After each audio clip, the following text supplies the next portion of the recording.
ખેડા જિલ્લાના નડિયાદ તાલુકાના પીપલગ ખાતે સાર્વત્રિક રસીકરણ કાર્યક્રમ યોજાયો હતો, જેમાં 5 વર્ષ પૂર્ણ થયેલ બાળકોને ડીપીટીનો સેકન્ડ બૂસ્ટર ડોઝ તેમજ 10 થી 16 વર્ષની ઉંમરના બાળકોને ટીડી વેક્સિન આપવામાં આવી હતી। આ કાર્યક્રમનો મુખ્ય હેતુ રસીકરણ દ્વારા બાળકોને વિવિધ ચેપી રોગો સામે સુરક્ષા પ્રદાન કરવાનો છે।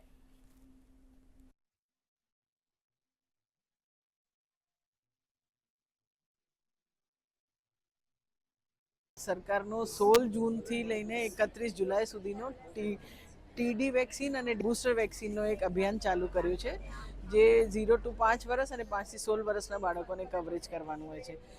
ડીપીટી બૂસ્ટર એટલે જો બધાને ખબર હોય છે કે 4.5-5 મહિનામાં જો બાળકોને બૂસ્ટર આપવાનું હોય છે એનું અભિયાન છે, કેમ કે એમાં કેટલા રહી જતા હોય છે, એટલે સરકાર અભિયાન પૂર્વક ચાલુ કર્યું છે। એમાં ટેટનસ, ડિપ્થીરિયા અને વૂપિંગ કફ એટલે પેલી કાળી ખાંસી કહેવાય છે, જો એની વેક્સિન, અને એ બધી સ્કૂલોમાં, બાલવાટિકામાં, આંગણવાડીમાં અને નોન સ્કૂલ ગોઈંગ ચિલ્ડ્રન બધાને કવર કરીને 31 જુલાઈ સુધી આ પ્રોગ્રામ પૂરું કરવાનું છે।